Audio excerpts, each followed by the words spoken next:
जिले में किस तरीके से नकली आइटम्स को ब्रांडेड के नाम पर इलेक्ट्रॉनिक आइटम को बेचा जा रहा था और इसका पर्दाफाश बाड़मेर पुलिस ने किया है।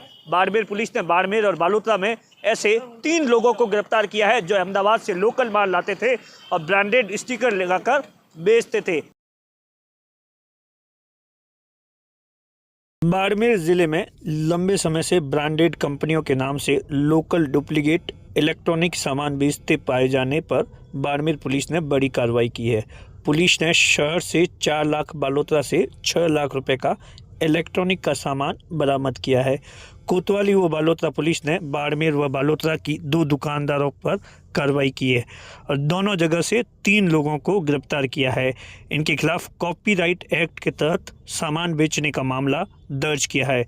पुलिस पकड़े गए दोनों दुकानदारों से पूछताछ कर रही है। पुलिस को अंदेशा है कि ये एक बहुत बड़ा गिरोह है जिसका खुलासा हो सकता है। ऐसा बताया जाता है कि ज़िले में कई दुकानदार अहमदाबाद से लोकल इलेक्ट्रॉनिक सामान लेकर बाड़मेर से लोकल नकली सामान पर ब्रांडेड कंपनियों का स्टिकर लगाकर कस्टमर को बेचकर चूना लगाते हैं। हमारी कंपनी कई इलेक्ट्रिकल और इलेक्ट्रॉनिक्स का और होम अप्लायंस कंपनीज़ का लीगल देखती है। जहाँ भी कहीं डुप्लीकेट की शिकायत मिलती है तो वहाँ पे हमारी कंपनी को अधिकार दिए हुए हैं इनका सभी कंपनीज़ ने कि हम पुलिस प्रशासन को साथ लेके उस पर कार्रवाई करवाएं। तो हमें हमारी कंपनियों बजाज है, उषा है, प्रेस्टीज है, इनको शिकायत मिल रही थी कि यहाँ से लोग डुप्लीकेसी कर रहे हैं। कुछ लोग हैं, कुछ दुकानदार हैं जो डुप्लीकेसी कर रहे हैं। तो हमारी कंपनी ने फिर अपने लेवल पे सर्च करवाई। यहाँ पहले तो 3 दुकानों के नाम थे कि 3 दुकानदार जो हैं जी वो डुप्लीकेट माल बेचते हैं। तो फिर कंपनी ने उसके बाद अपने लेवल पे अपनी इन्वेस्टिगेशन की। उन्होंने एक कस्टमर भेजा यहाँ पे, तो 3 में से 2 लोग तो मना कर गए कि भाई हम नहीं बेचते। एक ने बोला कि आप जितना मर्ज़ी सामान मंगवा लो हमसे, कोई प्रॉब्लम नहीं है। तो सामान उन्होंने बताया था कि सारा अहमदाबाद से आता है। तो उन्होंने फिर हमारा जो कंपनी का जो गया था कस्टमर बन के, उसको उन्होंने सामान दिया। हमारी कंपनी के उस बंदे ने परचेज़ किया और वो कंपनी में भेजा। कंपनी वालों ने उसको वेरीफाई किया कि ये डुप्लीकेट सामान है। फिर उसके बाद में कंपनी ने यहाँ पे एसपी साहब से बात की और एसपी साहब से के नॉलेज में सारी बात लाने के बाद उन्होंने आगे रेड के ऑर्डर दिए। कितना माल आपने यहाँ जब्त किया है बाड़मेर? देखिए अभी तो गिनती चल भी रही है।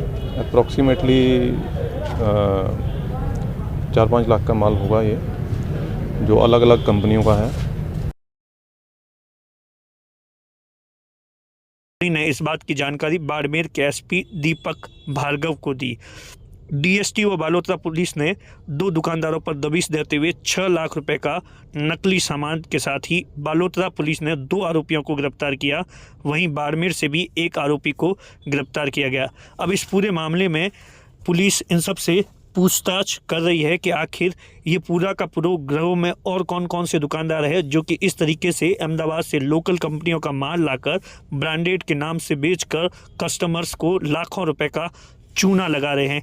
क्योंकि जिस तरीके से सरकार के लिए कि ये बड़ी चुनौती है कि जीएसटी को लेकर सरकार एक तरीके से अभियान चला रही है, लेकिन दूसरी तरफ ऐसे लोकल जो ब्रांडेड माल ब्रांडेड के नाम से बेचा जा रहा है उसमें सरकार को जीएसटी का बहुत बड़ा लाखों और करोड़ों रुपए का चूना लग रहा है। अब देखने वाली बात होगी कि इस पूरे मामले में पुलिस और प्रशासन आगे क्या कार्रवाई करता है। एक कंपनी के प्रतिनिधि कुछ समय से बाड़मेर में पता लगा रहे थे कि नामी गिरामी कंपनियों के पंखे, कूलर, गीजर यहाँ लाके और उस पर अपना मार्का लगा के और फर्जी उस कंपनियों का मार्का लगा के सामान बेचते हैं इलेक्ट्रॉनिक्स। इस पर आज कोतवाली पुलिस ने एक JMB इलेक्ट्रॉनिक्स फर्म्स है वहाँ पे कार्रवाई की है और उसमें कुछ चीज़ें नकली मिली है नामी गिरामी कंपनियों की। तो अभी कार्रवाई जारी है और नियमानुसार जिस कॉपीराइट एक्ट में कुछ जो भी मामला बनेगा उसमें हम विधिक कार्रवाई करेंगे। लेकिन सबसे बड़ा सवाल है कि क्या ये 3 ही व्यापारी थे जो ऐसा काम करते थे या ऐसे दर्जनों व्यापारी हैं जो कि सरकार को लाखों और करोड़ों रुपए का चूना लगा रहे हैं। चूना इसलिए क्योंकि नकली माल लाकर और जो अहमदाबाद से माल लाया जाता है उसमें जीएसटी की चोरी की जाती है और इसका चूना सरकार को लगता है और दूसरा चूना कस्टमर्स को लगता है जो कि ब्रांडेड के नाम से ले जाता है लेकिन उसे मिलता है नकली माल।